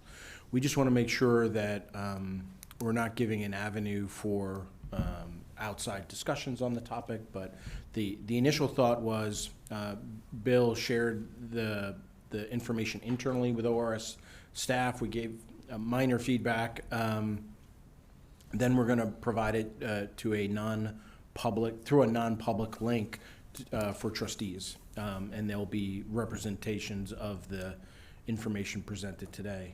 assuming that's allowed, would like at least for the first year to keep that internal. There were some concerns raised at police and fire that giving a tool like this to somebody who doesn't understand the data or the impacts could lead to misinformation. Okay. Yeah, I think this is a great tool. I think it would be helpful to trustees to sort of understand more intuitively the impacts of the various variables, like you demonstrated, what a change in investment returns might mean. And it's one thing to sort of discuss it, it's another to play around with it. So I do hope we can come to an understanding of how this can be made available to trustees. Is Reed Smith prepared to comment today on this, or you need to evaluate further? I would like to take a closer look at it because there are other considerations in addition to the Brown Act and the California Public Records Act. Any document that's provided to the board becomes a public record, and so if this is, I have to explore more with Mr. Hallmark, but if this is based on proprietary information or any sort of information that's not given to the public, then that requires further consideration. Okay. And Mr. Hallmark, is this a tool that you make available to other pension plans in the state? Or we have are we proposed to make it available to other pension plans in the state, but okay. You are number one. So we're the lead. Or Okay. groundbreaking. All right. Leading it. I will point out that the last slide, that information is already publicly available on Chiron's website, and it includes national pension funds as well as the California So funds. the benchmarking Right. exactly. Data. Okay. Chair Horowitz. A quick question, Bill. This dashboard offers no additional new information that's provided in your typical presentation. It's just the ability to actually move through it the way you show us, as opposed to kind of the screenshot that typically comes in on the agenda. Yeah, so there's two little aspects of that. There are, for example, in the membership group, there's not new information. The data for the member age distribution is in each valuation report. But to get 10 years of data, you'd have to go through 10 valuation reports and extract it rather than having it all right here. Everything else is stuff that we present already to you.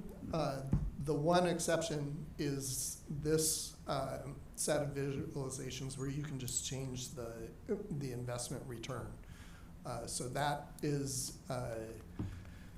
we typically give you some sensitivity to that, but don't give you this full range. I'm trying to recall in many of the valuation reports, and I think we have it in yours, we have a single chart that shows, would show like the city contribution rate, where we have the range of returns on the x-axis and we just draw a line. So that would have, part of the information that's here. But there's certainly a little bit more information on this slide than we otherwise provide. Thank you.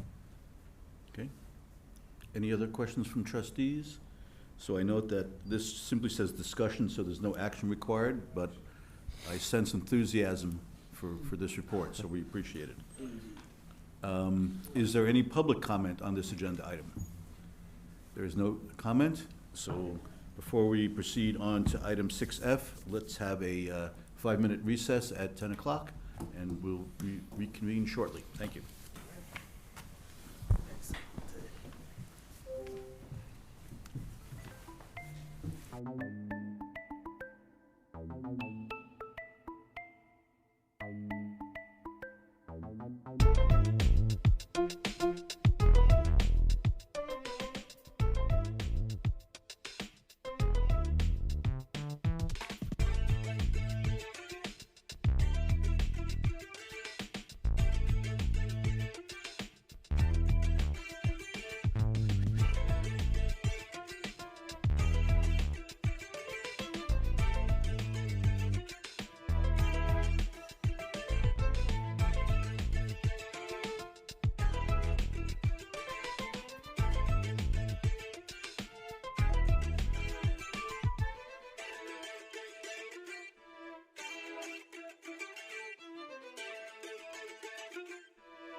we were up to item 6F. Discussion action on CEO negotiation with Gravity for the annual comprehensive financial report. I feel like every year I get older, I fight more and more with gravity, but, so for item 6F, this is for a 3-year contract for us to roll out a new set of software for our ACFR development and finalization. In the past, we've used Caseware. Staff is recommending that we move to Gravity for a bunch of different reasons. Under the analysis, you can read some of the efficiencies that it'll allow us to have, not to mention controlled connections to the city's ACFR process, which creates a nice conduit for staff. Caseware is not ADA compliant, so one of the additional benefits, unrelated to our selection of going to Gravity, at least initially, is that it also meets compliance. It is more expensive per year, and there is a one-time setup fee, but it is a 3-year contract. We'll get our feet wet as far as a 3-year process, and then we'll determine whether or not we want to continue to while we move forward. Okay, are there any? I have a question. So, since you're moving to Gravity, I assume that this doesn't address the costs for going back and redoing the ACFRs from the past? No, and so we're right now trying to figure. So we definitely would not have to do previous year ACFRs. Okay. In a compliance effort, we'll simply mark them as archived. Okay. We're going to set up some time with someone within Reed Smith who has an expertise in this area to talk about, so the current ACFR is the current document, right, and whether or not that can be prescribed as archived because it's already been approved by the board, then it's finalized, won't be changed or updated, or if that will ultimately need to be brought into compliance.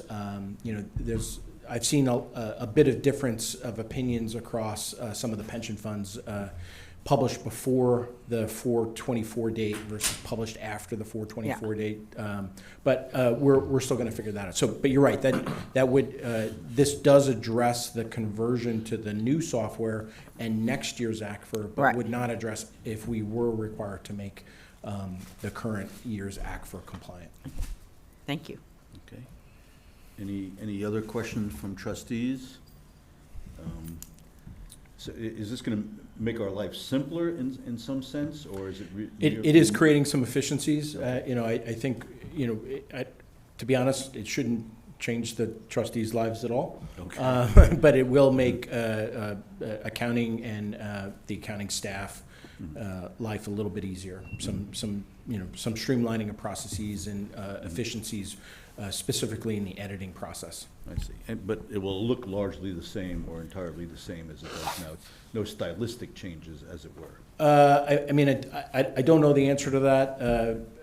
I believe Benji's online. Benji, do you know if there will be if we expect meaningful changes to the style of the ACFR? Hi, sorry, I couldn't unmute myself previously, but no, it should stay the same.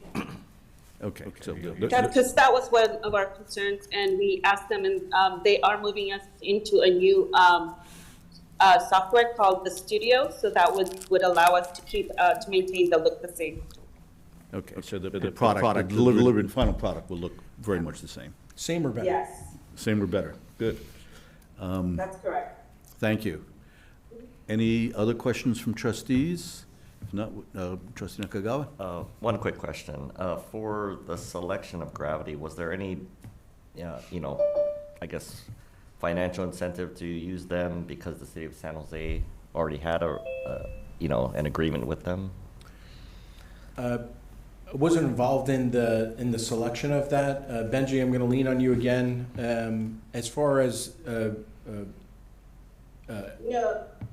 No. No, there wasn't. The incentive was that the city of San Jose was already using it, and so we were familiar with the software and some of the inefficiencies we were having with caseware every year. We were constantly redoing the tables that we just did, several months ago, and so every time we had to roll forward it, we would have to redo a lot of the table, which took a lot of our time. So this, by switching to Gravity, I think some of those inefficiencies will be eliminated. So that was the primary reason. And then, of course, it also helped that they were ADA compliant, because that was one of the things we had asked Caseware, and they said they were not going to be ADA compliant.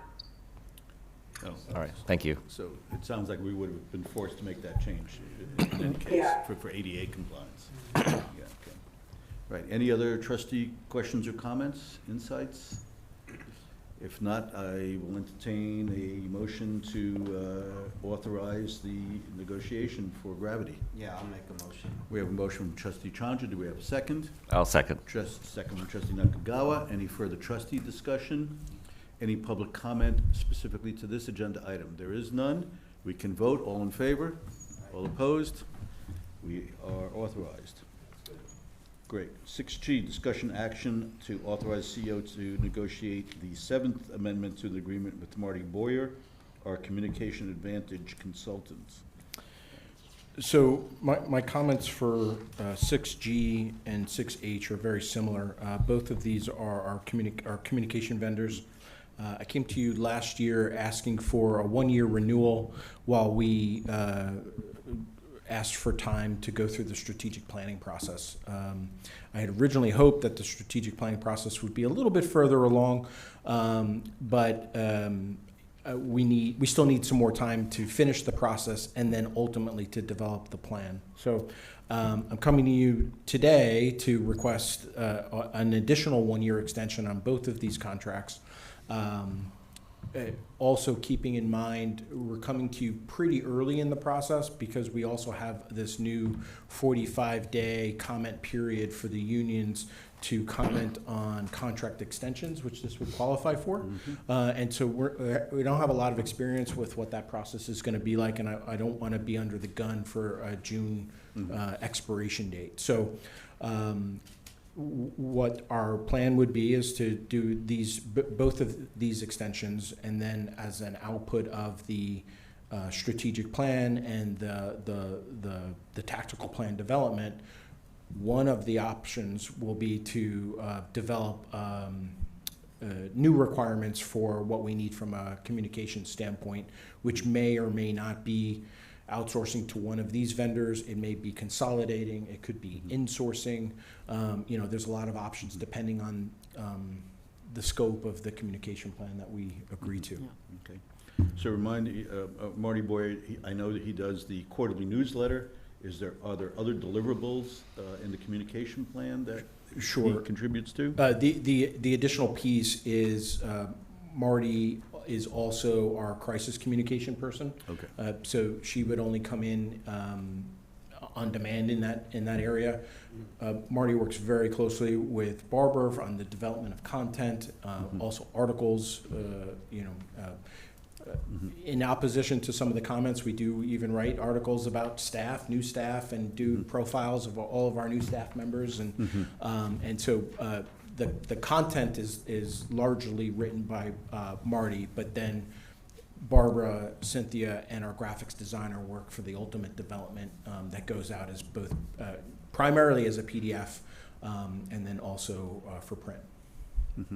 And then Social Selinator, which is the next item, they are our social media consultant.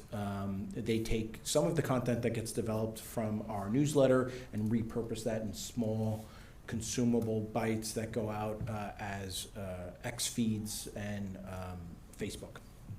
Okay, but we're going to take these one at a time in terms of agenda items. So is there any have a question. trustee questions? So if, as part of our strategic planning, we decide that we want to listen to what someone said, that we want more frequent communications in the quarterly newsletter or other kinds of things, that we might indeed have to come back later and amend this thing even more to add those services on. Sure. Again, depending on the scope, I could see that we may want to invest in an internal capability in this Yes. area. Right now it's an additional task that's on Barbara's plate, and Barbara does a tremendous job, but she's not a communications expert. And if we really want to more fully develop that, there are classifications within the city that would allow us to bring some communication talent whose sole job to look across our organization and develop and usher that communication program across, not just, right now it's very focused on, we've got to develop a newsletter. Right. And then the social media is in support of that newsletter Right. typically, as well as some, I think, more fun and social aspects to the social media content. But so if we decided to do something, again, we have to really, part of what you'll ask me to do is how do we achieve this objective? Right. And, putting a plan or maybe even an alternative or two together where we either insource it or a combination of insource and outsource. Yeah. And, AI is also being developed a lot in this area, and it may be a tool that with some expertise in-house, we may be able to take some of these capabilities over. And so, it is an exciting area to explore, but we just need more time right now. Okay. Okay. Thank you. Any other questions? Trustee Nakagawa? Yes, I guess a related question. What is the expected completion date of the strategic plan? I expect that the next meeting, we're going to bring objectives back to the board. That will be where the board approves. Based on those objectives, we'll be bringing a strategic plan, I would say, before June or earlier. And that will be more of the, you're going to set the what, and we're going to come back and tell you how we think we can achieve those objectives. Once we get buy-in from that perspective, we'll then set the next year's goals within that overall context. Okay, so given that timeline, I guess the forecast is these 1-year extensions would be the last 1-year extensions. My hope, and I did say this when I asked for the extension last year, my hope is that this is the last 1-year extension. I think both of these service providers provide a great service, but it would be nice to have a centralized communication person or consultant that we can rely on to drive that program, not just in these very specific areas, but more globally across the organization. Okay, thank you. Trustee Abbott, look, you had your hand raised? I was just gonna ask if the timing that we have for doing the strategic plan will give us enough runway for what you have to do for submitting budget requests. I apologize. One more time? I was wondering if, it sounds like we might want to increase our budget request, like if we might want to bring on a communications director. Would that give us enough runway for the budget planning that you have to do? Well, The timing of our plan? what I've learned in my very short time here is the city doesn't like to budget personnel under hypotheticals. Yeah. And so, timing is everything, and we will not be able to budget for personnel as full-time positions for this budget cycle. Okay. As we develop that plan and put the pieces in place, like we did with our overstrength request for our benefits program manager, we can work with the budget office to determine if that's something we can do midstream or whether or not something we'd have to plan for the next budget cycle. Right. Any other questions? So I am curious, as this is the 7th amendment, is there a requirement to open this up to a full RFP at some point after so many years that we need to reconsider having a? I don't believe that that's a requirement. Okay. I do believe there is good practice just to make sure that you're being competitive in the market. Mhm. If we were going to, if after all of this process, I came back to you and said that Marty Boyer or Social Selinator or like was the right answer, I would still suggest that we do an RFP and actually get into a multi-year contract because one-off amendments don't typically give us the best pricing. right? We would want to have somebody who's going to sign on, not that different than some of our other primary consultants where we get multi-year arrangements. Those tend to be the most financially beneficial. Right. In terms of content, I think the newsletter does a great job, discussing the various seminars and trainings you provide to retirees and employees, and the social aspect in introducing members. I think the strategic plan feedback indicates perhaps a need for more discussion on the financial investment side. So perhaps someone providing somewhat financially more sophisticated content that explains what's going on in terms of our asset allocation deliberations, what it means to be a funded status, and these sort of things. It sounds like there is possibly some degree of confusion or lack of knowledge out there about that, and that would be a legitimate area of concern for our retirees. So that's my own personal observation. But that said, I will entertain a motion to approve the next amendment to this communication plan. This is for Marty Boyer. Is there such a motion? I so move. We have a motion from trustee Abbott. Is there a second? Second. Second from trustee Linder. Any further trustee discussion? Any public comment on this item? There is no comment, so we can vote. All in favor of approving the amendment? Opposed? Okay, on to item 6H. I guess a very similar situation with our social media vendor. And again, just to reconfirm, this vendor provides X or Twitter feeds and other social media. Do they develop their own content, or do they utilize and leverage the content being created by Marty Boyer and others within? I think it's a hybrid of that. Okay. I think it's both. We provide them similar content that we develop as part of the newsletter, as well as this particular communication channel allows us to give out more quicker information as well.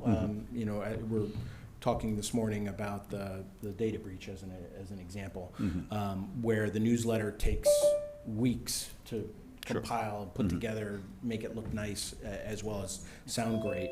But they also provide what I would call lighter retirement context, celebrating some of the national days, sometimes piggybacking on some of the city's events and stuff like that. Yeah. So. Okay. Any trustee questions or comments on the our social media contract and vendor? If not, I'll entertain a motion to approve the Fourth Amendment to the agreement. I so move. We have a motion from trustee Abbott. Do we have a second? Second from trustee Chandra. Any further trustee discussion? Any public comment? There is public comment. Again, this will be restricted 2 minutes to this specific agenda item. Please. Chair Horowitz, we have Brad. Mr. Brad, you have 2 minutes when your time is up. A timer will go off and you will be muted. Thank you. Thank you. Mr. Brad, please proceed.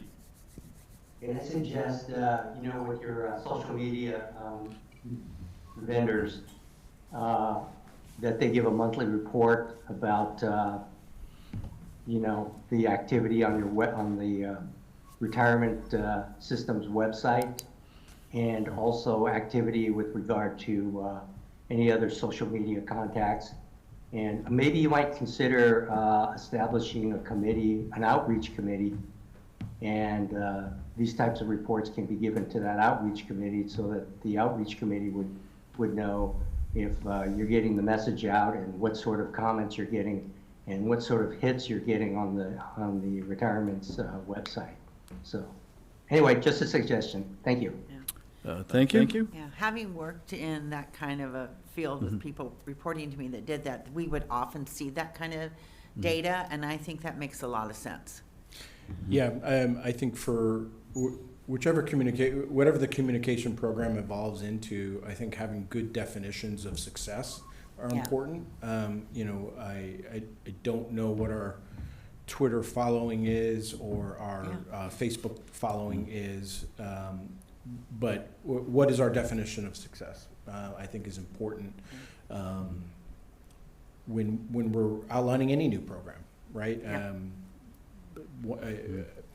Having those clear objectives, I think, help us make the tactical day-to-day decisions on how we move that program forward. So it is something Barbara and I have talked about with these vendors, but then also, more in the construct of the overall communication program. Makes sense. Okay, is there any further public comment on this agenda item? There's no comment, so is there any further trustee comment? If not, we can vote to approve the amendment to the social media vendor. All in favor? All opposed?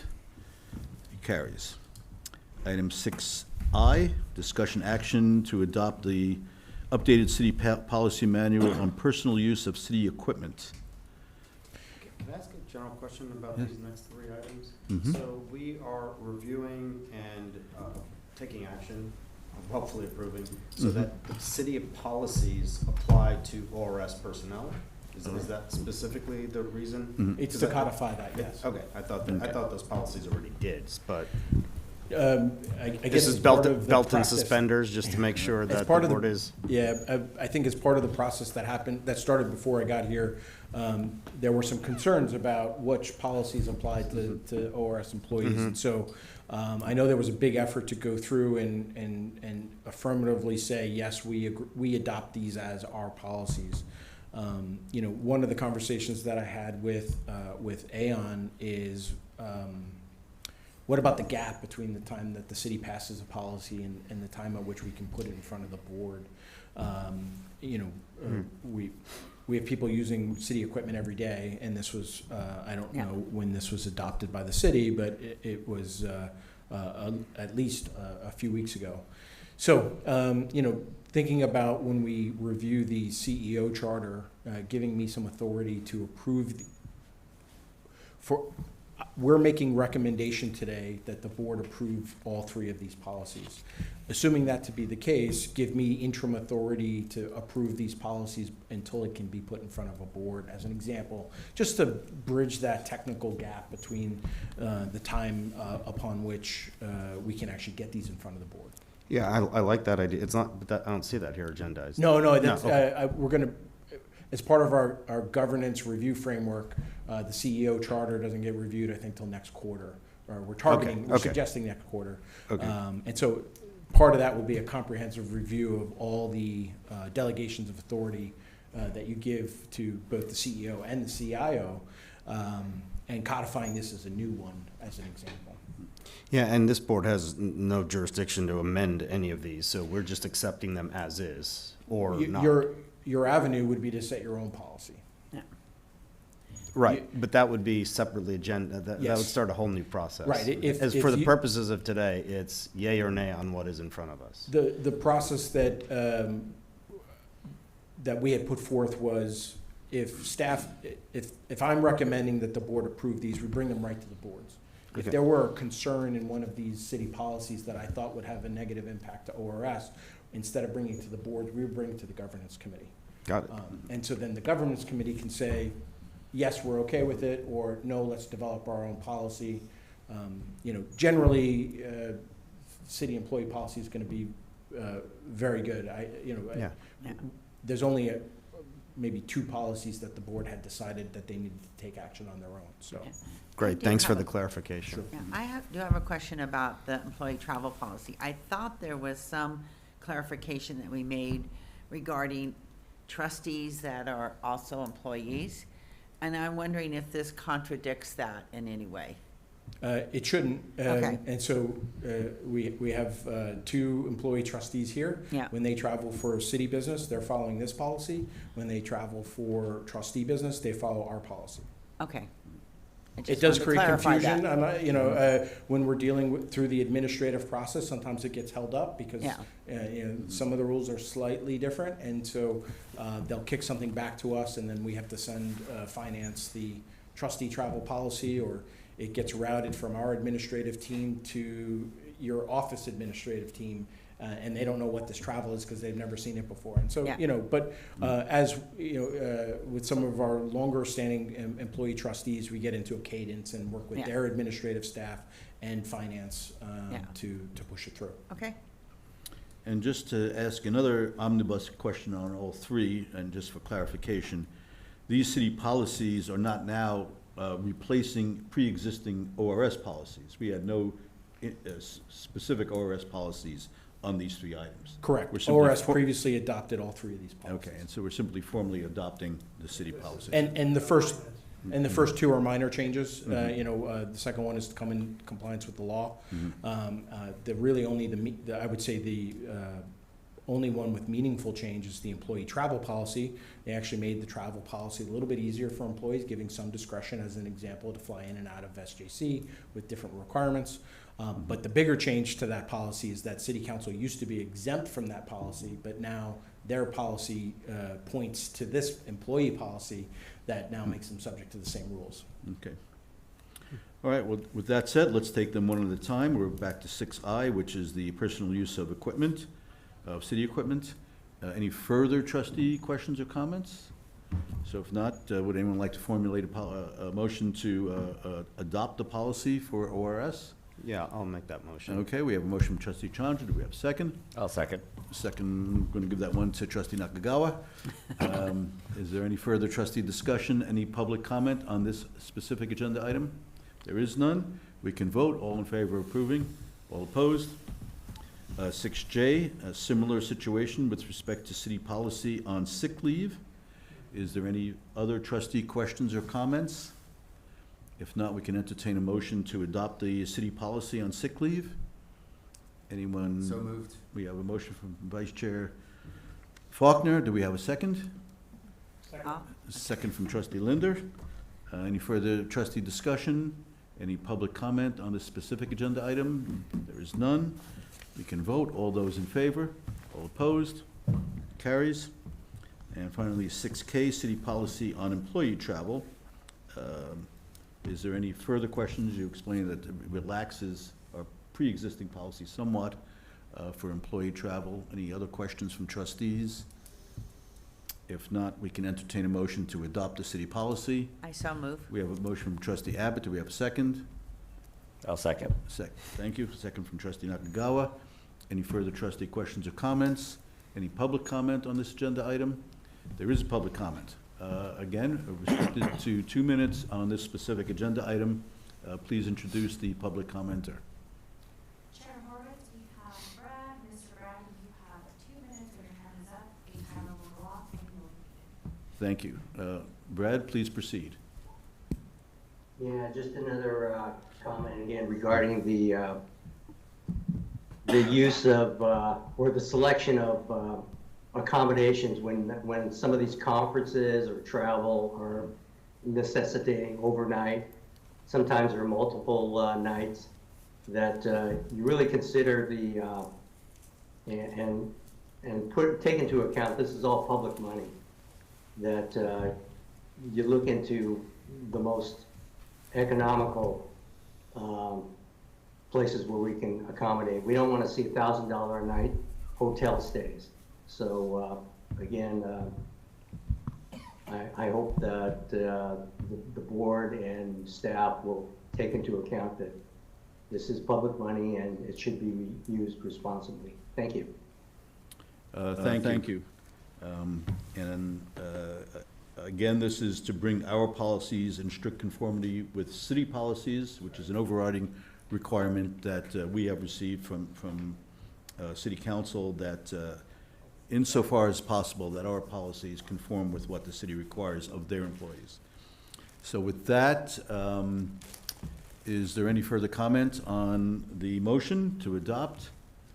So we can vote. We had a motion and a second? We did? We did. Okay. When I repeat myself sometimes, did I really say that? All in favor of adoption of city policy? All opposed? None. Very good. On to committee reports. And versus the investment committee, we have not met since December 16th. So is there any? Oh, I'm sorry. I'm sorry. I went to the Wayback. I was in the Wayback Machine. Well, I think I was there in December. But so your report was accurate. We have not met since December 16th. We will meet in March. Very good. We will welcome Trustee Abbott to the committee, Right. and we'll have an update at the March meeting. Very good, with an exciting new membership. Audit Risk Committee, we will be meeting after this meeting today. I don't know if Chair Linder has anything to report from October 30th. Mainly, we're meeting with our new outside audit team. Mm-hmm. That's gonna do internal audit for us. Okay. It's, I think it's a good move, and we're gonna meet them collectively. Okay, we'll have more to report next time. Yeah, and I'm glad we're doing it as a joint meeting with police department. Right. Governance Committee, Trustee or Chair Abbott of the Governance Committee.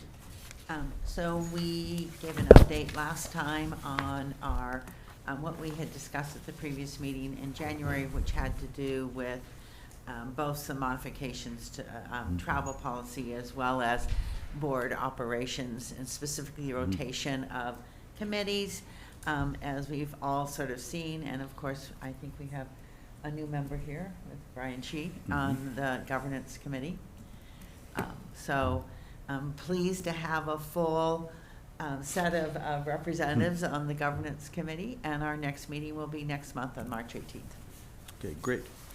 Disability Committee, I believe we have a new chair in Vice Chair Faulkner.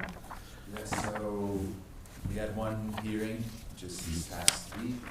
That'll come before the board as staff finishes up the paperwork on that end.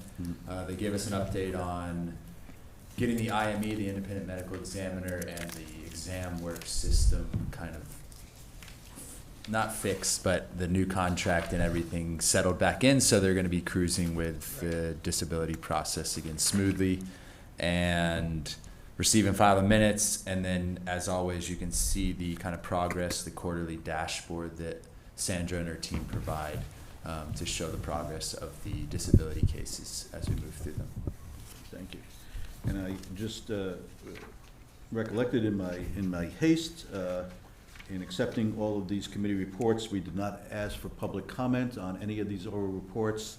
So I will retroactively ask if there are any public comment on the Investment Committee, Audit Risk Committee, Governance Committee, or Disability Committee oral updates. Is there any public comment on these items?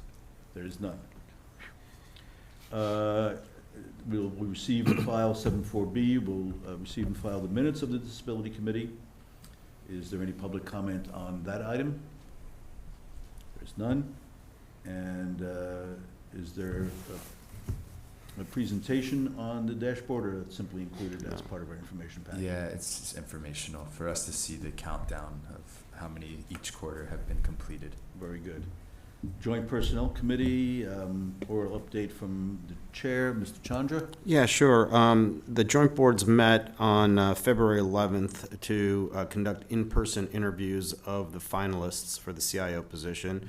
The boards have selected a candidate and have appointed a labor negotiations team, of which I'm a member, and Trustee Menon from Police and Fire is a member, and we have spent some time with Reed Smith, just making sure that our contract is up to date, meets city standards, and also some of our own requirements. And we will begin negotiation process with the finalist actually today.